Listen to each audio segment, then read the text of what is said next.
Yo, yo, yo, what's going on, my peoples? Kevin King Supreme in the building. Just wanted to talk to you guys a little bit about my new album that I just dropped, Fog of War. It's a little personal to me.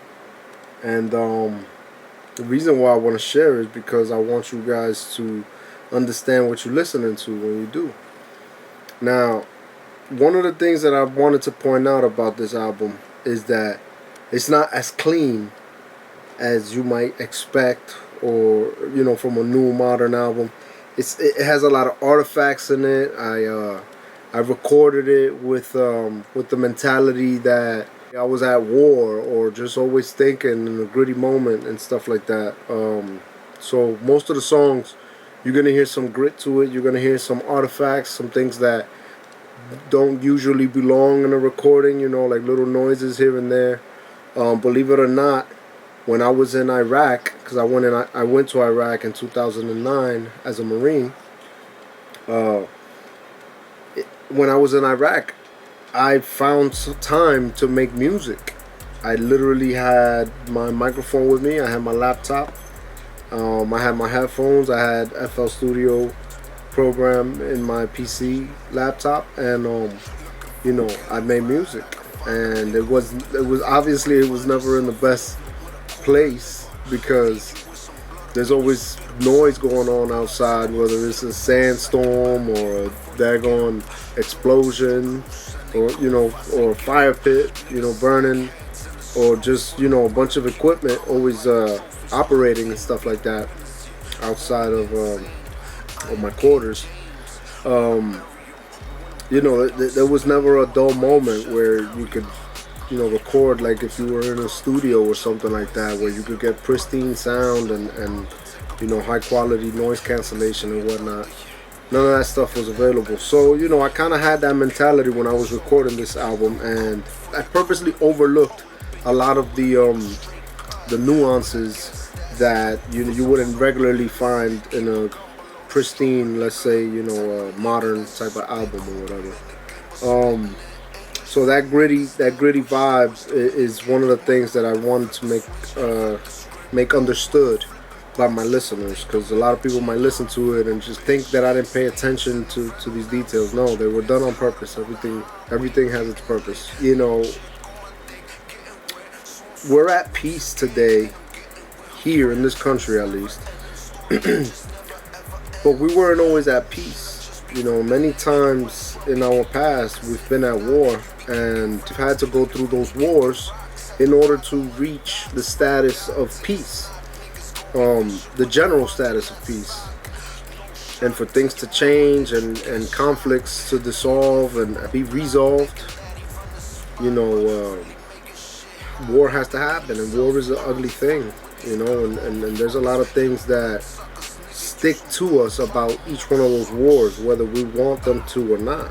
There's things that affect us, that they affect our lives, that all of us, every single one of us. 9/11 in particular, I wasn't a direct victim per se of that attack, but I was in high school. I was in 9th grade. I remember, I was listening to my teacher teach, and all of a sudden on the announcements it came on, that the whole news about the terrorist attack in 9/11 and all that, and we ended up having an early dismissal, and there was no public transportation, and we had to walk home, and it was a pretty scary moment, because a lot of my friends, a lot of people I knew were down there at the time, downtown New York City, and they were working, or they were down there doing things that they do on the regular, or just down there period, doing something that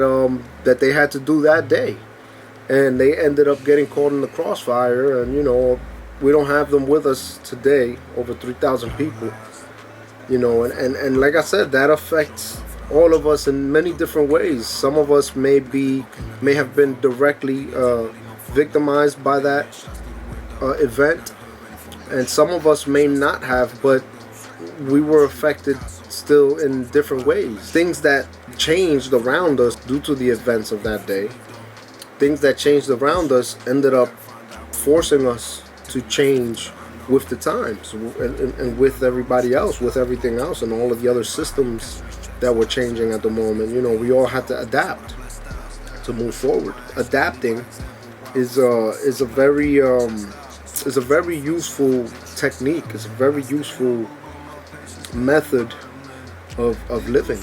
Of surviving.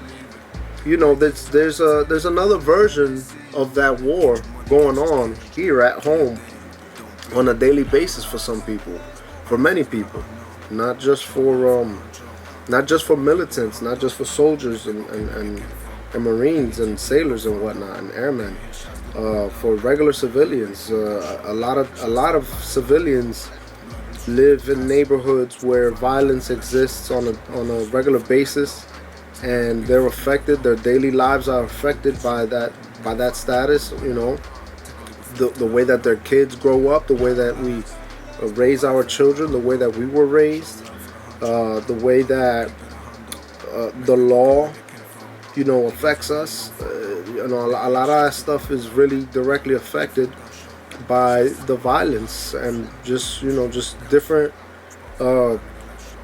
negative things that we see in our daily lives.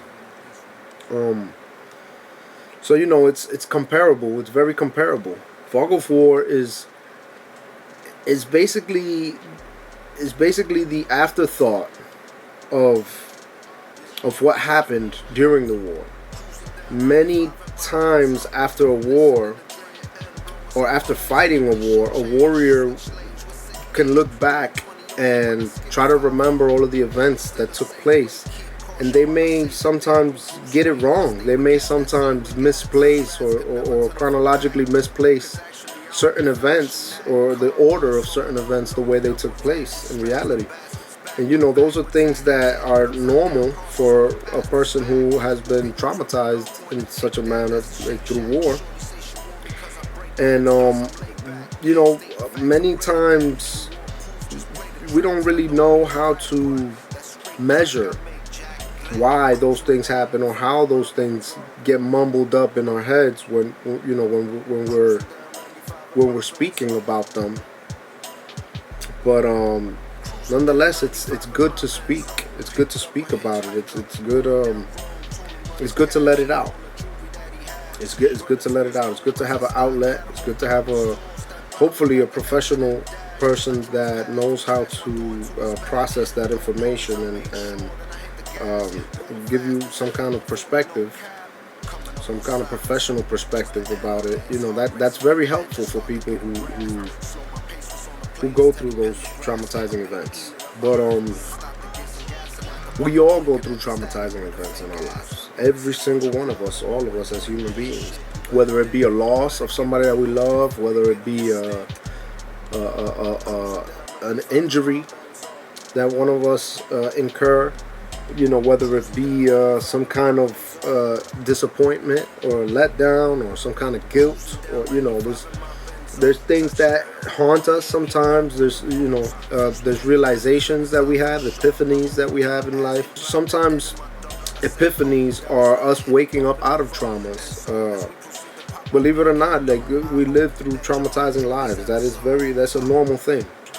Another thing is, we might think it's negative, but in reality it's not negative nor positive. It's just an event that's gonna happen, no matter what. So it's not like we can control a lot of those events. Sometimes it's just knowing how to cope with not being able to control those events. So what I'm saying, those are helpful ways to think about traumatizing events in our lives. I have a couple of drill songs in the album which I'm very excited for you to listen to. One of the drill songs may surprise you in terms of the content. It's not necessarily kill, kill, kill, this and that. So, we can put a message in all of our music, no matter what kind of music it is, no matter what kind of genre it is.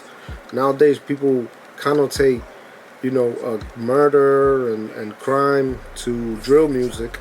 But in all reality, it's all about the creator. It's all in the hands of the creator, and beauty is in the eye of the beholder. There are people that are gonna love drill music for what it's known for. You know what I'm saying? But then again, there's no rules in music. Who says there was? Whoever said there was rules in music? People can do whatever they please. Creators can make whatever makes them happy. So drill music doesn't have to be about killing or murdering. People can make drill music about about romance, about love, about happiness, about a day in their life. Like, if it does involve killing, then just understand that the people who are probably writing this type of music have probably experienced this type of violence in their life, some way, shape, or form, and this is the way that they choose to share their experiences. So we have to respect it nonetheless. It's not fair to shun an entire genre of music just because the content that we disagree with is abundant in that genre. That doesn't mean that you can't give that genre a chance to prevail and to develop. Music evolves. Music is a being. Art is a thing. Art is a living thing. It really just evolves with time, with the times, and with people. And people change with time, so our art is definitely going to change.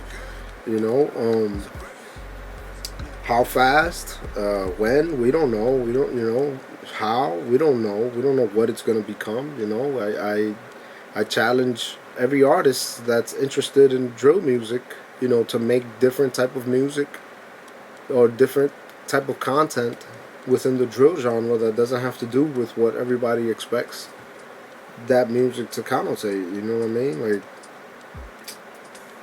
people could do whatever they want. You know what I mean? Like, I love drill music, and I don't always talk about killing people in my drill music. Do I fantasize about killing people sometimes? Like, I'm pretty sure any human being might be tempted to choke someone out on any given day.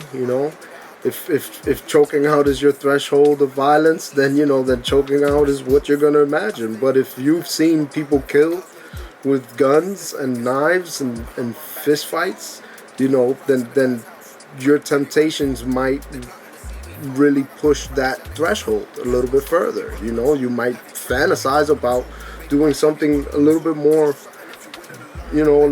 violent than just punching someone. You know what I'm saying? As an artist, you're gonna get creative about the way that you share that experience, or share that thought, or share that temptation, or share that fantasy. You know what I mean? You get creative with it.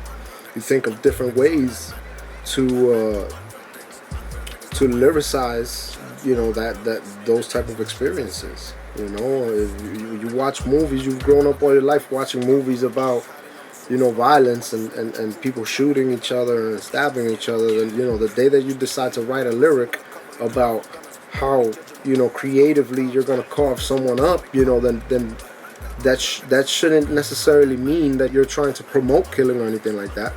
You're just sharing an experience in a creative fashion, as an artist does. So let's move on to another song that I have in this album, and another reason why it's personal to me. My son starts chanting a certain phrase, and I don't know, I liked the phrase. It felt like really catchy. I took it and I made a song about it. He did that twice, actually, or one of my sons did it once, and then my other son did it once. My daughter did it before too when she was younger. The songs are Lullaby and Merry-Go-Round. Those are the two songs that my sons came up with. One of them was saying Lullaby. He literally told me, Daddy, you should make a song called Lullaby. And I said, wow, I wonder what I would rap about if I made a song called Lullaby. So I made a song called Lullaby. Lullaby is a term that I use in the song as being slept. You know what I'm saying? Being slept. Something that is done to us on a daily basis by corporations, the government, and authority even sometimes. These institutions don't want us to be too active. You know what I mean? When you give people too much freedom, too much liberty, and too much space, too much room to move, you can expect some radicalness, some uproars, some challenges. You know what I'm saying? So they'd rather keep us slept by singing us these lullabies, keeping us on our phones, swiping through, social media, Netflix and chill, and all of these medias. They always want to keep us kind of tied down. I mean, we all want to grab your attention. Like everybody that is involved with media and on the arts, we want to grab people's attention, obviously, because that's what keeps us alive is your attention. But they are trying to make money off of you. They're trying to find out every little bit in detail about you, your body, your brain, and your decisions. And they're trying to collect all of these data points in order to make a business out of you without including you in that business.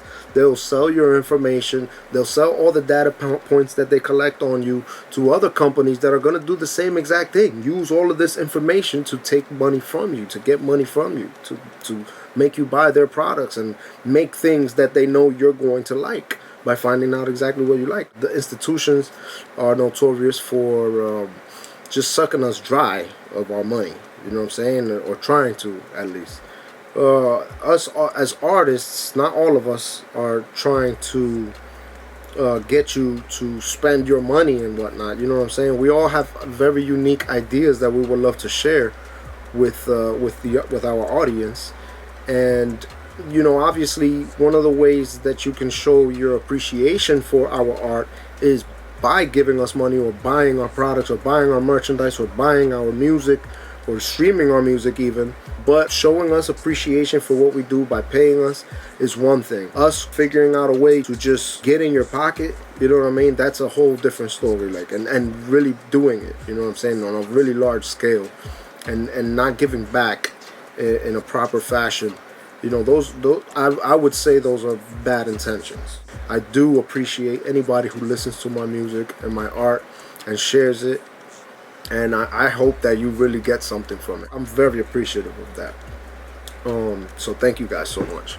Another song that I would like to talk about is a song called Peace that I have in this album, Fog of War. It's a song called Peace. And this song, it took me a while to make, honestly. I don't feel to this day, it's out already, and I still don't feel like I've ever perfected that song, honestly, because there's so much to say about, that topic, peace. But it's definitely a song in which I want people to feel this ideal with me. To the notion of peace, and really just kind of embrace the idea of peace. You know what I mean? I threw out some lyrics there speaking about jet skiing in Korea, in North Korea, with a lesbian queen.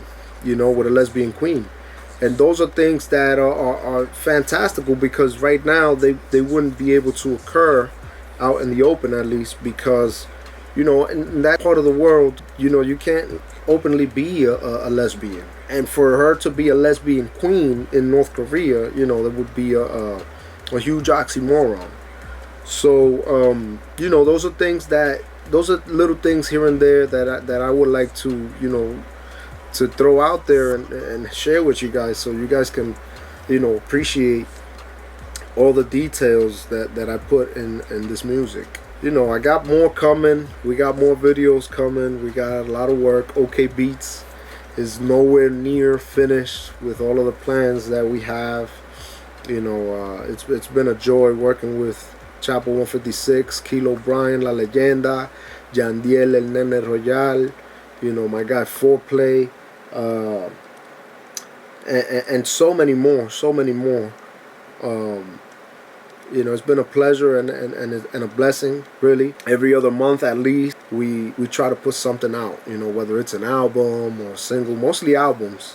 I don't really do that much singles like that, but I like to put out my bodies of work for other artists and myself. But yeah, I'm totally excited about this project, and I really hope that you guys get a chance to listen to it. Please give me any feedback that you have. I would love to hear your comments. I would love to hear your remarks, your criticism even. I would love to hear it all. At Okay Beatz, you already know on YouTube. Okay Beatz, that's OKAYBEATZ. That's on Instagram, that's on Facebook, that's on YouTube, that's on TikTok. We got Area 56 Volume 8 coming out really soon. It's coming out for Halloween. Faded Heartbeats Part 2 on February of 2023, around Valentine's Day, hopefully. You know, we got more albums, we got more music from Kilo Bryan, we got more music from Chapo, we got more music from Jandiel coming out. You know, I'm very excited to continue working with all of my artists, and just Okay Beatz has a lot of things planned, so stay tuned. Which is another song I have on Fog of War on the album, by the way. It's called Stay Tuned. It's a boom bap, and you know, it's a different tune. You'll love it. I think it's you know, it's a roller coaster ride. But for the most part, you know, my album is all totally for you guys. I just wanted to share everything I do have going on in my mind about the war in Ukraine too. Those are some topics that I share on the album as well, and how I feel about the Russian government, you know, doing what they do to their own people and whatnot. It's really sad what's going on in Ukraine. My heart goes out to Ukraine, and I hope they win this war at the end of the day, and I hope peace comes to the entire world after this war, honestly. I really do. But anyway, I'll let you guys go. Thank you again for listening, and we'll be back with a lot more. So stay tuned, guys. Peace.